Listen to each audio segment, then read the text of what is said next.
I want to talk to you about these student caps on universities and colleges, but first let me ask you about that news from the Amanda Rishworth interview, the increase in the dole and single parent payment and pensions and rent assistance and the like. What's your reaction to that in terms of its effect on inflation and about the increases generally? Well, Andrew, good morning and great to join you. Well, first of all, I would say this is very much business as usual. Indexation, of course, applies twice a year to all welfare payments. It happened under our government. But what is not business as usual is the shocking cost of living that so many Australians are suffering, including, of course, pensioners. The cost of food, the cost of electricity and gas is skyrocketing, and that is such a major issue for every household. And in my portfolio, 3 million Australians have so far suffered a 16% increase in student debt, which is just appalling. And of course, that's only because of Labor's very high inflation. All right, well, let's talk about the announcement now Education Minister Jason Clare made during the week of the numbers around his system of international student caps for the universities. The cap has been put on at 270,000, with a group of 8 universities to see their international student intake cut by 27%, but regional universities to have theirs increased by 78%. After a few days to digest it, does the opposition support this proposal? Well, Andrew, first of all, let me say that international student caps are only necessary because of Labor's immigration mess. We've seen record immigration coming into this country, and the last data shows that something like 767,000 student visas were issued in the last 12 months. So this is absolutely out of control, a mess of Labor's own making. And frankly, what we've seen with the student cap introduced or announced by the government is more smoke and mirrors. So I agree with you on the figures that you've just cited, but what the government doesn't say is the group of 8 universities received a 34% increase in their student visas this year, and the regional unis were hit by a 37% decline. So the numbers that have been announced basically take the big end of town back to where they were last year, while the regional unis are still suffering. And we've seen what's happened under Ministerial Direction 107. The government caused enormous economic harm to the regional and smaller unis as well as the private education providers, and I can't see that changing because their numbers are still going backwards dramatically. So do you support this proposal though? We are still looking at the bill. There's a lot about the bill that we don't know. We do support student caps. So we've made it very clear that we are concerned about excessive numbers of foreign students in the big cities, and particularly in Sydney and Melbourne. For instance, at the University of Sydney, they're now more than 50% of foreign students at that university. Tens of thousands of students, and that of course is having a massive impact on housing, particularly in Sydney and Melbourne. So we do support student caps where the issue is. We do not support what the government has done to the regional and smaller unis. I mean, Jason Clare, Andrew, said this was a big win for the regions. We've just learned in the last 48 hours that Federation Uni in Ballarat has had their numbers halved. So there's so much about this bill we don't know, and that's why we are wanting to see, and I will confirm this morning, we are wanting to see another public hearing, another Senate inquiry public hearing, hopefully this week, so that we can actually learn what is going on. Because, of course, the government announced these caps one day after the last public hearing, so we were completely in the dark, and that is another transparency fail from Labor. The Greens, as I understand it, want a new inquiry, even another Senate inquiry, and this is kicked off, not come in next year. Do you think there's a possibility you'd support that in the Senate, or isn't it better just to get a cap in place, even if you don't agree with it 100%? Well, what we are saying is we want to see another public hearing because the Minister's Department came along to that hearing with no data, no information. basically saying there's nothing to see here. I even asked about whether they had the appropriate systems to implement a student cap. And the day after the public hearing, we were really deceived by the minister's officials in the Senate inquiry. They announced that they will need to upgrade their IT systems. So we want to know what's going on. The minister has even, I mean, he's great with the talk. He says, you know, international students don't just make money, they also make friends. Well, this minister is causing chaos in his portfolio. He is making no friends, and frankly, we are appalled by the treatment of regional unis, of smaller universities, and also the private providers who would do an amazing job supporting international students. So that's why we want to see another public hearing to find out how this bill will operate in practice. You said during the week you were concerned about Group of 8 threats to cut the number of domestic students because of this cap. And you said if our top universities are going to reduce domestic students to protect their rivers of gold, billions of dollars in foreign student fees, the Coalition will consider further measures to put Australian students first. What sort of measures are you talking about? Well, what I'm saying simply is that Australian public universities funded by the taxpayer have a fundamental obligation to educate Australian students. That is their job, and they receive many billions of dollars from the taxpayer to do that job. And I think in some cases they have lost sight of that mission. And I am concerned that the universities are not focusing enough on teaching excellence, on student engagement. I mean, 1/3 of Australian university students are saying they have a very poor learning experience, Andrew. There's not enough face-to-face learning. There's not enough engagement on campus. And too many young Australians are falling through the cracks. We don't think that's good enough. And we do think that universities have got to focus on the fundamentals. And if they don't, we will consider further measures. Such as? Well, I'm not going to go into that now, but this is firing a warning shot over the bow of the big universities. Please focus on your fundamental mission.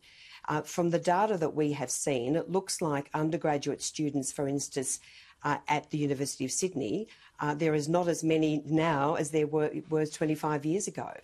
And yet we've seen more than a 10-fold increase in foreign students. So they are rivers of gold. They are making the universities billions of dollars. But of course, we don't want Australian students to pay the price for that. So I say to the big end of town and to the government, please focus on looking after Australian students. I mean, I am hearing so many stories, Andrew, where Australian students are sitting in lecture theatres, 75% of the students are foreign, they're divided in terms of their work, they can't work together.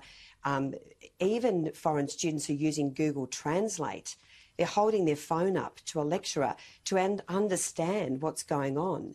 And so if foreign students can't speak English, I mean, that affects everyone's learning. How widespread, I have heard this anecdotally too about a lack of English. How widespread do you think it is? How many students are in our universities who cannot speak good English in your view?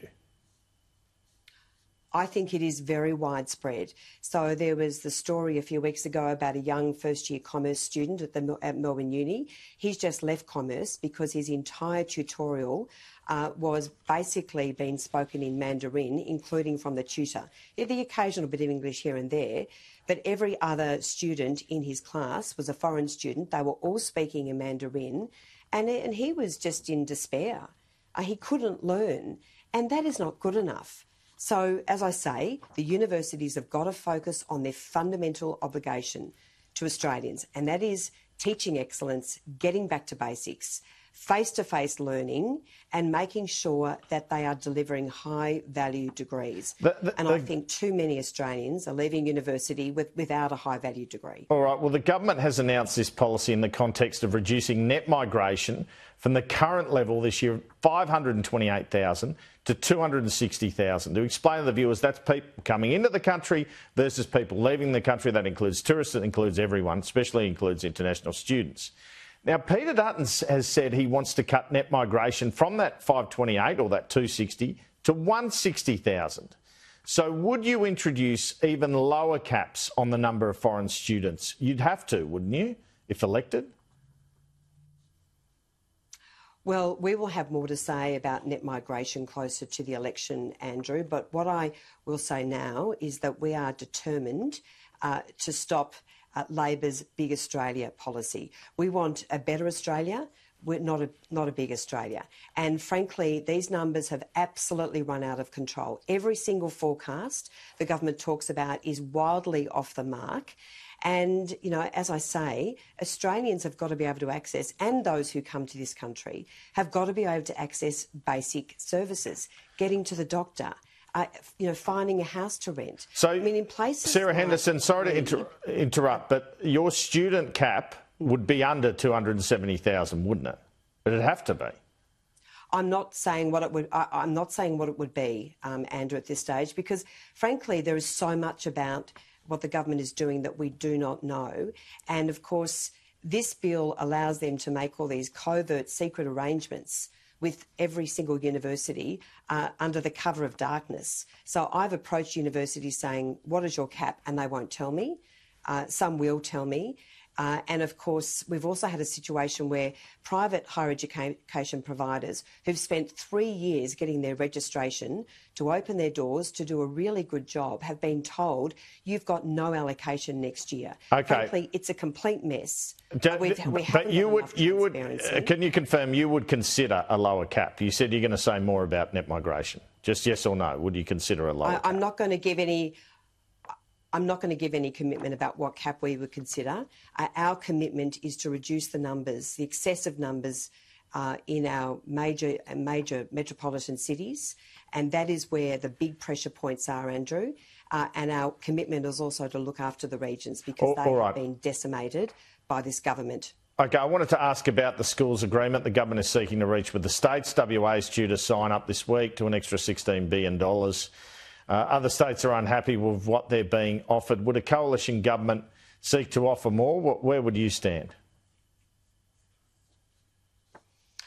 Well, Andrew, all I can say is that this is another massive mess on Jason Clare's watch. It is unprecedented that education ministers, Labor education ministers, come to Canberra and protest, with Ben Carroll, the Victorian Education Minister, even saying that the Liberals did a better job for public schools than this government is doing.